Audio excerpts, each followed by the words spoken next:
Hi, இன்னைக்கு நாம இருக்கிறது வேர்ல்டு ஃபேமஸான கோல்டன் கேட் பிரிட்ஜ் இருக்கிற சான் பிரான்சிஸ்கோ சிட்டியில்.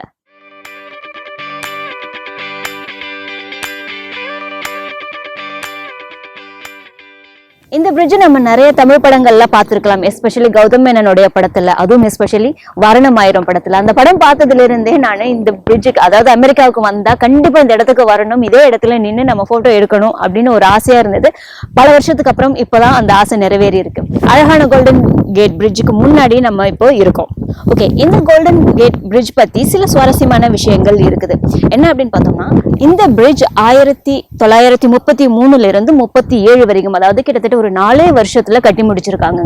அதுவும் இல்லாம அப்போ அமெரிக்காவில் கிரேட் டிப்ரெஷன் சொல்லப்படுற அந்த எக்கானமி வயசுல ரொம்ப ஒரு போரா இருந்த ஒரு சமயத்துல இந்த பிரிட்ஜை சக்சஸ்ஃபுல்லா கட்டி முடிச்சிருக்காங்க. இந்த பிரிட்ஜோட இந்த கலர் பாக்குறீங்க இல்லையா, இந்த கலர் இன்டர்நேஷனல் ஆரஞ்சு அப்படின்னு சொல்றாங்க. எதுக்காக இந்த கலர் அப்ளை பண்ணிருக்காங்க அப்படின்னா, அந்த காலத்துல இந்த பிரிட்ஜ் வந்து தனித்தனி ஸ்டீலா நம்ம ஒரு இடத்துல இருந்து இன்னொரு இடத்துக்கு டிரான்சிட் எல்லாம் பண்ணும்போது அந்த ஸ்டீல் வீணா போகாம துருப்பிடிக்காம இருக்கிறதுக்காக அது மேல பூசப்பட்ட வண்ணமா. ஆனா அதுக்கப்புறம் இதனுடைய கன்ஸ்ட்ரக்டர் இந்த கலர் ரொம்ப பிடிச்சதுனாலே இதையே இதற்கு நிரந்தரமான கலரா வச்சுட்டாங்களாம். ஆக்சுவலா யுஎஸ் நேவி இந்த கலரை மாத்திட்டு கருப்பு கலர் பெயிண்ட்ல மஞ்சள் கலர்ல கோடு இருக்கிற மாதிரி அந்த கம்பிக்கெல்லாம் வந்துட்டு எல்லோ கலர்ல இருக்கிற மாதிரி அடிக்கணும் அப்படின்னு தான் பிளான் பண்ணாங்களாம், ஐடியா கொடுத்தாங்களாம். ஏன் அப்படின்னு பார்த்தோம்னா, இந்த சிட்டி ஃபுல்லாவே மலைகள் இருக்கிறதுனால எப்பயுமே அதாவது சம்மர்ல கூட குளிர் அதிகமாக தாங்க இருக்குது.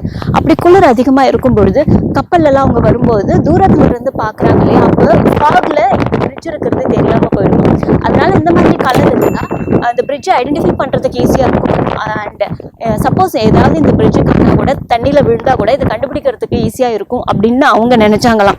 பட் அது வந்து சக்சஸ்ஃபுல்லா ஆகல. 1776 தான் இந்த சிட்டியை கண்டுபிடிச்சிருக்காங்க. இந்த சிட்டிக்கு ஆரம்பத்துல என்ன பேர் இருந்ததுன்னா ஏபா பியூனா அப்படின்னு பேர் இருந்துச்சான். அப்படின்னா ஸ்பானிஷ்ல த ஹர்ப் அப்படின்னு அர்த்தமாங்க. அதுதான் அதுக்கு பேரா வச்சிருக்காங்க. அதுக்கப்புறம் 1876 வருஷம் தான் சான் பிரான்சிஸ்கோ அப்படின்னு இந்த சிட்டிக்கு பேரை மாத்திருக்காங்க.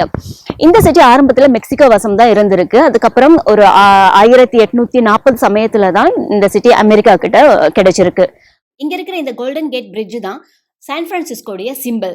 1848 தான் முதல்ல ஒரு சைனீஸ் இமிகிரண்ட் இந்த சான் பிரான்சிஸ்கோல குடியேறி இருக்காங்க.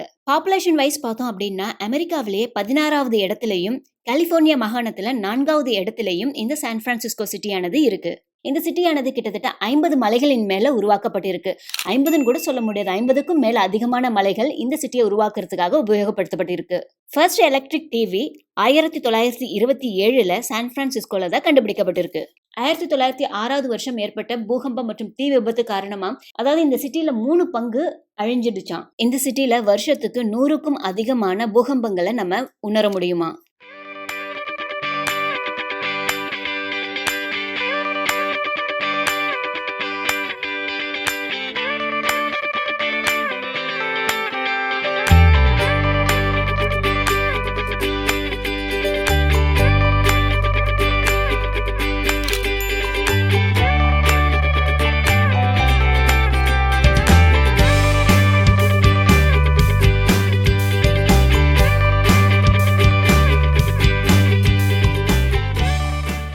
வாரணமாயிரம் படத்துல சமீராவுக்கு சூர்யா ப்ரப்போஸ் பண்ணுவாரே, சேம் அதே பிளேஸ்ங்க இது. இந்த பிரிட்ஜ் மெட்டல்ல செய்யப்பட்டு இருக்கிறதுனால இந்த பிரிட்ஜ்ல இருந்து ஒரு சவுண்ட் வந்துகிட்டே இருக்குங்க. அதாவது இதுல வாகனங்கள் போய்கிட்டே இருக்கு இல்லையா, அதனாலயோ என்னமோ தெரியல, பட் இந்த பிரிட்ஜ்ல இருந்து குவைங்கன்னு ஒரு சத்தம் வந்துகிட்டே இருக்குதுங்க. சான் பிரான்சிஸ்கோல அதிகமான வளர்ப்பு நாய்களை பார்க்க முடியுமா. குழந்தைங்களை வளர்க்கறத விட நாய்களை வளர்க்கறதுக்கு அதிகமா விருப்பப்படுறாங்க இங்க இருக்கிற மக்கள். அமெரிக்க நாட்டுக்கு மட்டும் கொடி கிடையாதுங்க, இங்க இருக்கிற ஒரு மாநிலத்துக்கும் தனித்தனியான கொடிகள் இருக்கு. அந்த வகையில கலிபோர்னியா மாகாணத்துடைய கொடியில நீங்க பாத்தீங்கன்னா ஒரு கரடியோடைய இமேஜ் ஆனது இருக்கும். இந்த கரடியோட பேர் மானார்ச். இந்த கரடி தான் கலிபோர்னியா மாகாணத்துல வாழ்ந்த கடைசியான கொடூரமான கரடியாங்க. கொளுத்துற வெயிலையும் நம்ம இன்னைக்கு ஸ்டைலா போட்டுட்டு போகிற இந்த டினம் ஜீன்ஸை கண்டுபிடிச்சது சான் பிரான்சிஸ்கோல தாங்க. இங்க தங்கு சுரங்கத்துல வேலை செஞ்சவங்களுக்கு ரஃப் அண்ட் டஃபா அதே நேரம் கம்ஃபர்டபுளான ஒரு ட்ரெஸ் வேணும் அப்படிங்கிற ஒரு காரணத்தினால கண்டுபிடிக்கப்பட்டது தான் இந்த ஜீன்ஸ். இந்த ஜீன்ஸை கண்டுபிடிச்சவருடைய பேரு லீவைஸ் ஸ்டாரஸ். அவருடைய பேர்ல தான் லீவைஸ் அப்படிங்கிற ஒரு பிராண்ட் உருவாகி இன்னைக்கு வரைக்கும் சக்சஸ்ஃபுல்லா ரன் ஆகிட்டு இருக்கு.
இப்போ நீங்க பார்க்குற இந்த இடம் இந்த பேலஸ் ஆஃப் ஃபைன் ஆர்ட்ஸ்.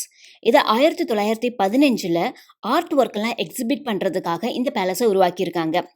இதை 1964 இருந்து 1974 வரைக்கும் இதை கம்ப்ளீட்டா ரீபில்ட் பண்ணியிருக்காங்க. இந்த பேலஸை கிட்டத்தட்ட 17 ஏக்கர்ல கட்டியிருக்காங்க. இந்த பேலஸை கட்டியிருக்கிற விதம் அவ்வளவு ஒரு அழகா பிரம்மாண்டமா இருக்கு. இந்த பேலஸ் உள்ள போய் அந்த ஆர்ட் எல்லாம் பாக்குறதுக்கு தான் நம்ம என்ட்ரன்ஸ் ஃபீ கொடுத்து நம்ம உள்ள போகணும். வெளிப்புறம் இதை சுத்தி பாக்குறதுக்கு எந்த என்ட்ரன்ஸ் ஃபீஸும் கிடையாதுங்க. இந்த பேலஸை சுத்தி இருக்கிற ஒரு வீடுமே அவ்வளவு ஒரு பிரம்மாண்டமா அழகா இருந்தது. வாரணமாயிரம் படத்துல நெஞ்சுக்குள் பெய்திடும் மாமழை சாங் இருக்கு இல்லையா, அது இந்த பேலஸ்ல எடுத்திருப்பாங்க. இங்க நிறைய திருமணங்கள் மற்றும் போட்டோ ஷூட்ஸ் எல்லாம் நடக்கும் போலங்க. நாங்க போன போது கிட்டத்தட்ட ஒரு 3 கல்யாண ஜோடிகள் போட்டோஸ் எடுத்துட்டு இருந்தாங்க. அதே மாதிரி இங்க நிறைய யூனிவர்சிட்டிஸ் இருக்கு. நிறைய ஸ்டூடெண்ட்ஸ் இங்க டிகிரி முடிச்சுட்டு ஃபேமிலியோட அந்த கோட் போட்டுட்டு வந்து போட்டோ எடுத்துட்டு இருந்தாங்க நாங்க போன சமயத்துல.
சான் பிரான்சிஸ்கோவில் கேபிள் கார்ஸ் ரொம்பவே ஃபேமஸ்ங்க.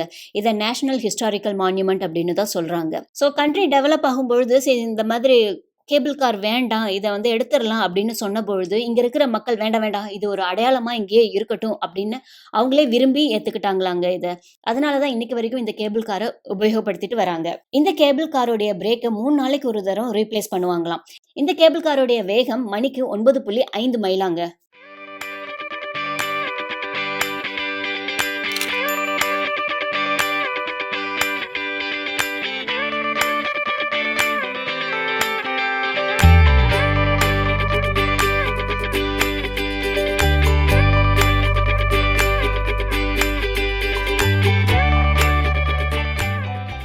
நம்ம பாக்குறது லாம்பார்ட் ஸ்ட்ரீட். இது சான் பிரான்சிஸ்கோலயே ரொம்ப ஃபேமஸான ஒரு ஸ்ட்ரீட். உலகத்திலேயே மோஸ்ட் குரூக்கட் ஸ்ட்ரீட்னா அது இந்த ஸ்ட்ரீட்டை தான் சொல்றாங்க. அந்த அளவுக்கு இந்த ஸ்ட்ரீட்ல வளைவுகளானது இருக்குது. இந்த ஸ்ட்ரீட்டை 1922 வருஷம் டிசைன் பண்ணியிருக்காங்க. இந்த ஸ்ட்ரீட்டை ஏன் இப்படி டிசைன் பண்ணியிருக்காங்க அப்படின்னா, இந்த தெரு ரொம்பவே செங்குத்தான தெருவாங்க. கிட்டத்தட்ட 27% கிரேட் வரைக்கும் செங்குத்தா இருக்குமாங்க. இங்க நார்மலா போடுற மாதிரி ரோடு போட்டோம் அப்படின்னா கண்டிப்பா எல்லாரும் விழுந்துருவாங்க, இல்லைன்னா ஏதாவது ஆக்சிடென்ட் ஆகும். அப்படிங்கிறதுனால தான் இந்த ஸ்ட்ரீட்டை இத்தனை வளைவுகளோட உருவாக்கி இருக்காங்க. இந்த ஸ்ட்ரீட்ல ஆரம்பத்துல நடக்க கூட முடியாதாங்க, அந்த அளவுக்கு செங்குத்தா இருக்குமா. அதுக்கப்புறம் தான் இந்த ஸ்ட்ரீட்ல நடந்து போறவங்களுக்கு வசதியா படிக்கட்டை இந்த சைட்ல உருவாக்கி இருக்காங்க. இந்த சைட்ல இருக்கிற படிக்கட் மூலமா மேல இருந்து கீழே போகலாம், கீழே இருந்து மேல போகலாம். ஆனா கார்ல வரணும் அப்படின்னா இது ஒன் வே தாங்க, வரத்துக்கு மட்டும்தான் முடியும், ஏறத்துக்கு முடியாது. இந்த ஸ்ட்ரீட்ல மொத்தம் 8 ஹேர்பின் டர்ன்ஸ் இருக்கு. வாரணமாயிரம் படத்துல அடிய கொழுதிய சாங் பாத்தீங்கன்னா அதுல இந்த ஸ்ட்ரீட்டும் காட்டியிருப்பாங்க. இந்த ஸ்ட்ரீட்ல கார் ஓட்டின ஒரு எக்ஸ்பீரியன்ஸே ஒரு டிஃப்ரெண்டான எக்ஸ்பீரியன்ஸ் அண்ட் ஒரு பட்டாம்பூச்சி பறந்த எக்ஸ்பீரியன்ஸ் அப்படின்னு சொல்லலாம். கிட்டத்தட்ட ஒரு 10 தடவை நாங்க இந்த தெருவையை சுத்தி சுத்தி வந்து திருப்பி இந்த ஸ்ட்ரீட்லயே நாங்க இறங்கிட்டு இருந்தோம். So how did you like it? அதான் நான் பாஸ் ஆயிட்டேன். இப்போ நீங்க பாக்குறது சான் பிரான்சிஸ்கோல இருக்கிற மெரிடைம் நேஷனல் ஹிஸ்டாரிக்கல் பார்க். இங்க என்ன இருக்கும் அப்படின்னா, அந்த காலத்துல உபயோகப்படுத்தப்பட்ட பாய்மர படகுகள், அந்த படகுகளானது இன்னும் இவங்க இந்த மியூசியத்துல வச்சு பாதுகாத்துட்டு வராங்க. அதை மக்களுடைய பார்வைக்கு வச்சிருக்காங்க. இது வந்து நேஷனல் பார்க் சர்வீஸ்ல தாங்க வரும். அதனால இது போய் பாக்குறதுக்கு என்ட்ரன்ஸ் ஃபீஸ் இருக்கு. இதனுள்ள போய் பார்த்தபோது ஒரு வித்தியாசமான அனுபவமா இருந்தது. எப்படி அந்த காலத்துல இந்த பாய்மர படகுகள் இவங்க யூஸ் பண்ணாங்க, அதனுடைய டிசைன்ஸ் எப்படி இருந்துச்சு, எப்படி இவங்க இந்த பாய்மர படகை கட்டியிருப்பாங்க அப்படிங்கிற நிறைய ஐடியாஸ் அண்ட் இன்ட்ரெஸ்டான விஷயங்களானது தெரிஞ்சுக்க முடிஞ்சது.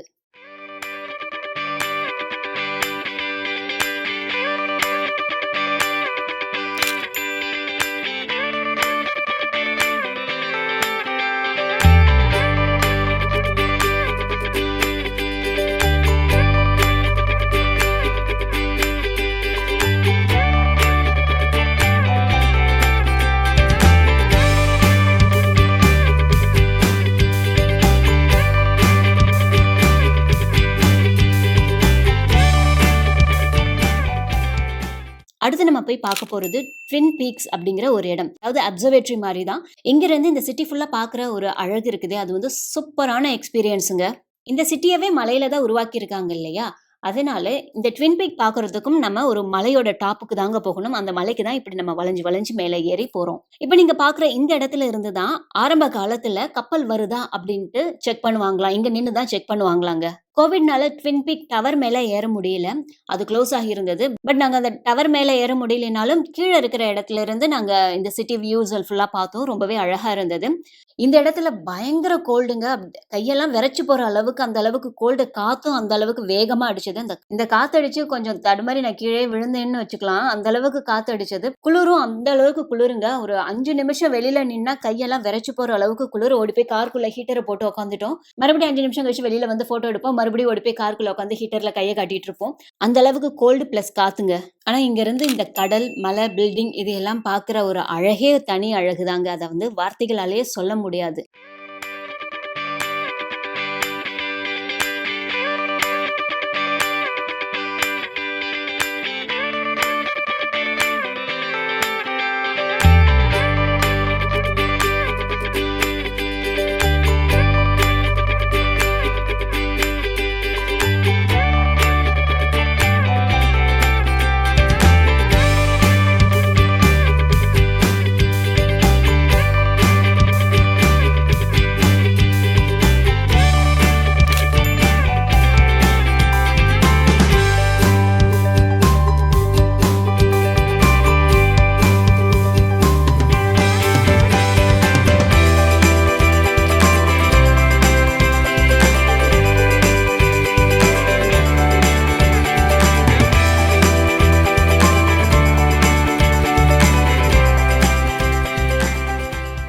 இப்போ நீங்க பாக்குறது சான் பிரான்சிஸ்கோடைய கேபிட்டல் பில்டிங். இந்த சிட்டி ஃபுல்லாவே அப்ப மலையில இருந்து இறங்குற மாதிரி இல்ல மலைக்கு ஏறுற மாதிரி தான் இருக்குமா அப்படின்னு பார்த்தோம்னா இல்லைங்க. இது மாதிரியான சமதளமான இடங்களும் இருக்கு. இந்த கேபிட்டல் பில்டிங் சுத்தி நம்ம பாக்குற இடம் எல்லாமே சமதளமான இடம் தான். இந்த மலையில ஏறுற மாதிரி இறங்குற மாதிரி இடம் கிடையாது. இங்க என்ன ஒரு மைனஸ் பாயிண்ட் அப்படின்னா, இங்க வந்து நிறைய ஹோம்லெஸ் பீப்புளை நாங்க பார்க்க முடிஞ்சது. இன்னொரு விஷயம் என்னன்னா, இந்த இடத்துல நிறைய திருடு நடக்குமா. நாங்க வந்து கார் பார்க் பண்ணிட்டு இந்த கேபிட்டல் பில்டிங்கை சுத்தி பார்க்கலாம் அப்படின்னு நாங்கள் நினச்சி பார்க் பண்ண போகும்போது அங்கிருந்த போலீஸே வந்து சொன்னாங்க, இல்லை இங்கே வந்து பார்க் பண்ணாதீங்க, உங்களுடைய நம்பர் பிளேட் வேற ஸ்டேட்டை காட்டுது, ஒரு நாளைக்கு ஒரு 2-3 கார்லையாவது கிளாஸ் ஆனது உடைக்கப்பட்டு இருக்கும், உள்ள இருக்கிற பொருள் திருடப்பட்டு இருக்கும், அதனால தயவு செஞ்சு இங்கே நிறுத்தாதீங்க, அது உங்களுக்கு சேஃப் கிடையாது அப்படின்னு சொல்லிட்டாங்க. அதனால நாங்கள் இறங்கி ஃபுல்லாக சுற்றி பார்க்கல. நான் வந்து கார்லேயே வெயிட் பண்ணிட்டு இருந்தேன். சரணம் போயிட்டு பார்த்துட்டு அண்ட் ரெக்கார்ட் பண்ணிட்டு வந்தாப்புல. இந்த ஐலாண்டு செம்மையா இருக்குது இல்ல. இந்த ஐலாண்டோடைய பேரு ஆல்கட்ராஸ். இதுல என்ன ஸ்பெஷல் அப்படின்னு பார்த்தோம்னா, இது ஆக்சுவலா நம்ம சுத்தி பார்க்குற ஒரு ஐலாண்டு கிடையாதுங்க. இது சான் பிரான்சிஸ்கோல இருக்கிற ஒரு பிரிசன். ஆமாங்க, சான் பிரான்சிஸ்கோடைய சிறைச்சாலை இங்க தான் இருக்குது. இந்த சிறைச்சாலையில என்ன ஸ்பெஷல் தெரியுமா? இந்த கைதிகள் பயன்படுத்துறதுக்கு சுடுதண்ணி தாங்க கொடுக்குறாங்களாம். ஏன்னா சுத்தி பார்க்கும் பொழுதே அவ்வளோ ஒரு கோல்டா இருந்ததுன்னு சொன்னேன் இல்லையா, கைதிகள் இந்த கோல்டு தண்ணியில இறங்கி தப்பிச்சிடலாம் அப்படின்னு நினைச்சிடக்கூடாது அப்படிங்கிறதுனால தான் இப்படி ஒரு ஆஃபர் அவங்களுக்கு கொடுக்குறாங்களாம்.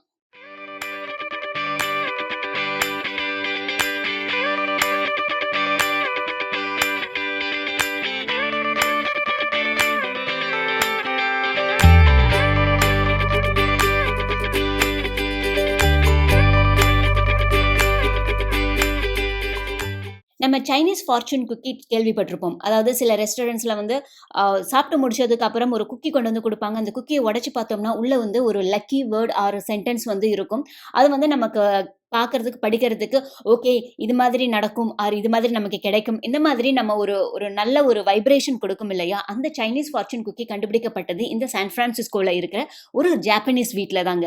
சான் பிரான்சிஸ்கோல தான் ஏசியாவிலேயே 2வது பெரிய சைனா டவுன் ஆனது இருக்குதுங்க. இங்க கிட்டத்தட்ட 1 லட்சத்துக்கும் அதிகமான சீன மக்கள் வசிக்கிறாங்களாம். சைனா டவுன் மாதிரியே ஜப்பான் டவுனும் இந்த சான் பிரான்சிஸ்கோல இருக்குதாங்க. இந்த ஜப்பான் டவுன் தான் அமெரிக்காவிலேயே ரொம்ப பழமையான, அதே நேரம் ரொம்ப பெரிய ஜப்பான் டவுனா.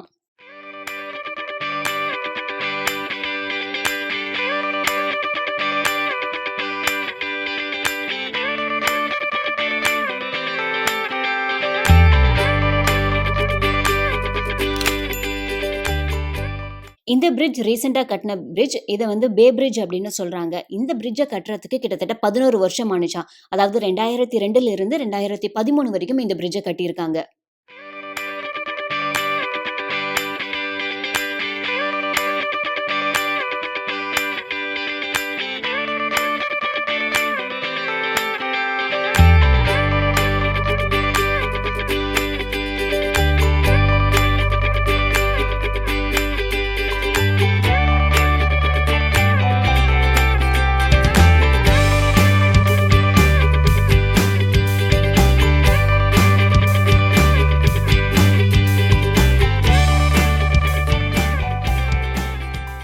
எங்க கூட சேர்ந்து சான் பிரான்சிஸ்கோடைய கொள்ள அழகை நீங்களும் பார்த்து ரசிச்சிருப்பீங்க. அண்ட் சான் பிரான்சிஸ்கோ பற்றி நிறைய சுவாரஸ்யமான விஷயங்கள் தெரிஞ்சிருப்பீங்க அப்படின்னு நான் நம்புறேன். மீண்டும் சந்திப்போம்.